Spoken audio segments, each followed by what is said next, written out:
Okay, hi guys, welcome back to the Audio Levels channel. Welcome back to another review where we're going to be looking at the Thieaudio Hype 10. Of course, if you're new to the channel, please think about subscribing. This week I have just finished reviewing all this new EPZ stuff, so that's going to be up on the channel this week, along with the video for the SimGots that everybody's been asking for. Today we're going to focus on the latest in the Hype series. This is the Thieaudio Hype 10, following on from the Thieaudio Hype 2 and Thieaudio Hype 4, both excellent earphones in their own regard. And that's something to think about when you're now buying a set of Thieaudio earphones. They are, in my opinion, the best all-around tuning company. Now, yes, they're going to have different levels because they've got so many earphones now, but for every price point, they are competitive at this point. It's something that we've seen with the Monarch, it's something that we've seen with the Oracle, it's something that we've seen in the lower price stuff and with the Hype 2 and the Hype 4 and the other earphones that they've been releasing. They price extremely aggressively to the point where a company that is maybe not based out of Shenzhen or something like that is not going to be competitive on the price point. So why would you want to pay more? This review about the Hype 10 is also going to be a case of why would you want to pay more, because I'm going to talk about that in regards to the Hype series in general, specifically with comparisons between the three of them. But I also want to touch on the Monarch MkIII, Monarch MkII, and a few other earphones, like high-end earphones that I've got. Now, first of all, let's just look at the box. The box is the absolute standard fare Thieaudio and nothing special there. They've standardized the packaging and I think in a way that reduces overall cost. Along most of their higher end stuff, you get this case, you get the same package with the different graphics on it. It's very nice, but I wouldn't say it's anything like super premium because it's something you'll get on $400 set of Thieaudio earphones all the way up to $1,000 and something. So there's no real variance in the packaging overall. The carry case is a nice size. You can probably get a DAP in there. I carry not in this one because I've got about 20 of these cases.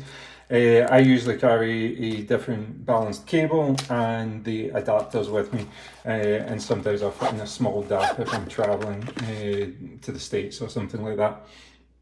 The earphones, the design of the Thieaudio earphones in general are beautiful. They've really came alive in the past 2 years with the Monarchs and so on. They took the original designs from, like, say, the Monarch and the Excalibur, and now they've ran with it and they've created some beautiful intricate designs. Like, this is, I don't know what you'd say, it's like a solar system thing, but then like a sort of, I don't know, tentacled being like streaking across the night sky. For lack of a better description. It is a stunning looking earphone and the finishing on it is as good as any other premium earphone that I've ever used. Of course, they've got the metal nozzles on it. The included ear tips, these white ones, are actually very good. I still, of course, recommend that you go and get a set of the ASLA Fit Elastics. The exact ones that I'm talking about is linked in the description, as always, to the best ear tips ever, and they seem to work and fit really well with the Thieaudio series earphones. These ones standards are really good. Another point of standardization across the Thieaudio line is the cable. This seems to be the cable that they have defaulted to on many of their earphones now. It is the quad twist instead of a quad braid, going into a dual twist after the splitter point. Hardware points including the cable cinch and the splitter are all metal, and of course you get this detachable adjustable system here, where if you're using, for me, I use a 4.4mm balance jack, but they do include the 2.5mm balance in this set and the standard 3.5mm jack, and it is just a friction fit, so you just pull and push to get it to fit. There's no release catch, but even if you drop, there's enough resistance there to catch your DAP in most circumstances. Termination point, always a little bit of a sticking point with me, is this this sort of standardization of the cable not being specifically made for the earphones. They are working on the recesses. I do like a recess because it protects the earphones better from sweat ingress. If you look in here, it's just a little bit long once you plant it in. There is a slight protrusion of the 2-pin balance connector just out the side I think you can see there, but nothing a big deal. Cables, excellent, very comfortable. Finishing on the earphones, absolutely fantastic. On the inside, we are getting 2 dynamic drivers, 10 balanced armatures set up in a configuration that is absolutely bloody seamless. My big issue, like with a lot of earphones, is the transitional elements, especially going from a dynamic driver into a balanced armature. The bass is handled by the dynamic drivers. There is a seamless integration on this one into the lower mid-range where the handover takes place, but also there's no jarring differences between the drivers, the balanced armature drivers. The balanced armature drivers themselves, Thieaudio seem to have completely removed. I spoke to them, I think, a year and a half ago and asked them all sorts of questions about how you could refine and remove what people know as that sort of shimmer, that metallic sheen from the balanced armatures. And he said it was something that they were working on through driver selection and the correct pairing of different drivers, maybe from different brands. I know there's a Sonion in here, a new type of Sonion. There is no balanced armature harshness. That seems to be in more and more sets, that this is becoming a thing of the past. The strange thing on the bottom was this little ventilation port. That will be for the dynamic drivers on it. The dynamic driver configuration, the 2 dynamic driver, I don't think this one is using, oh it is, there you go. It's using the Impact 2 that Thieaudio is using right across their earphones, and it really shows in its advantages. They seem to be the ones that have figured out this Impact 2 technology. It's worth going to read the Linso website. I'll leave a link in the description below to read more about that technology, but they've sort of standardized it across their earphones at this point. Now, into the meat and potatoes of the review. The Thieaudio, well, I'll go into the overall sound impressions and then I'll go into comparisons afterwards. Don't want to get ahead of myself. These earphones are a fantastic all-rounder. They extremely refined, extremely engaging, extremely inviting to listen to. The sort of one that makes your music come alive and sound fantastic, and sound intimate, and sound like you're engaging with the music. I always talk about this.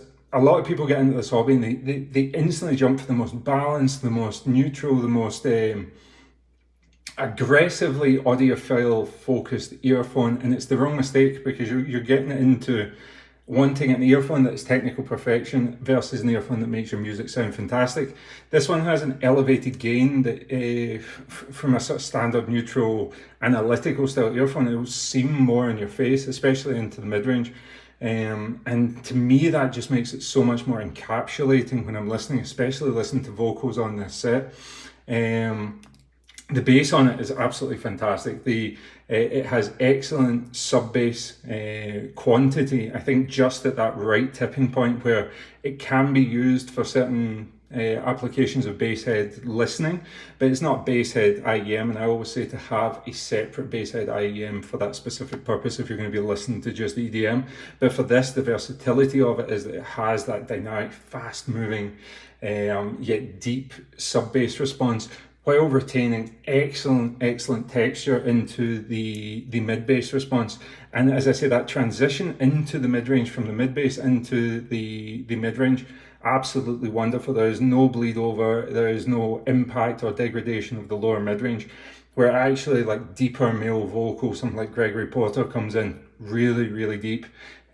Sounds absolutely amazing, even if you're listening to somebody like Dimash, who has a wide vocal variety in that mid-range frequency area. Dimash's energy is retained, whether he's singing low notes or high notes. Really spectacular. And if you don't know what I'm talking about, go and listen to Dimash SOS. That song will showcase to you what I'm talking about. The ability to handle a vocal range, keep the energy and keep the engagement. And I think that comes from the U-shaped signature on this one. There's no drop off in the mid-range. The mid-range is actually very prominent in this because of the gains boosted. You would think, if it was not for such excellent performance in the bass, that it would be a mid and bass focused earphone. The treble, on the other hand, smooth yet detailed, engaging and airy. No harshness, no sibilance. Refined yet nothing that is going to displease and put people off. I think that is where we're going to talk about in sort of comparisons. The Monarch MkIII is going to be like slightly more aggressive in that sense. Definitely the Oracle Mark II, that's going to be more aggressive in the upper mid-range. The upper mid-range leading into the treble, where you start to get problems with not sibilance, but people who are sensitive to sibilance. This one is non-fatiguing. This is a listen to smooth all day sort of sound, while still giving you revealing details, but a nice air to it that creates this expansive soundstage. The bigger issue would come from why you would want to go from the 4 to the 10. The 2 is something that I consider different. It's not comparable, it's not on the same level. It, to my ears, has similar tuning, and I like that they've done that. I like that they've staggered it, so you are getting a tuning which I regard to as excellent. This is a very, very, very listenable set of earphones in regards to tuning for a lot of different genres of music, a lot of different types of music. The 2 sounds in terms of frequency response and stuff like that on a graph will probably seem very similar to the 2, the 4 and the 10. But there is a noticeable difference when you get to the 4 to the 2. The 4 is far more refined by a margin. Now the difference between the 4 and the 10 is way, way smaller in terms of refinements, and that's when you get into the real sort of hardcore audiophiles, the people that have a large, let's say, experience a large amount of background with the earphones and really know what they like to listen to. You know, people with a good collection of earphones are going to be the ones that are wanting to step up to the 10, because you get that excellent tuning with less of the compromises. That's not to say that the 4 is not spectacular. The 4 is tuned spectacularly. It's a very detailed, excellent sounding earphone, but the bump and gain on this one creates that illusion of it's more in your face. The sound is more thoroughly done. The imaging just feels that little bit better. The details are more in your face, especially in that mid-range. So this is the game of levels. You're going to be spending more money for a similar sound in terms of tuning, but you're getting that extra 10, 15, 20% extra in terms of refinement that for people like me is definitely worth it to own a set of earphones like this.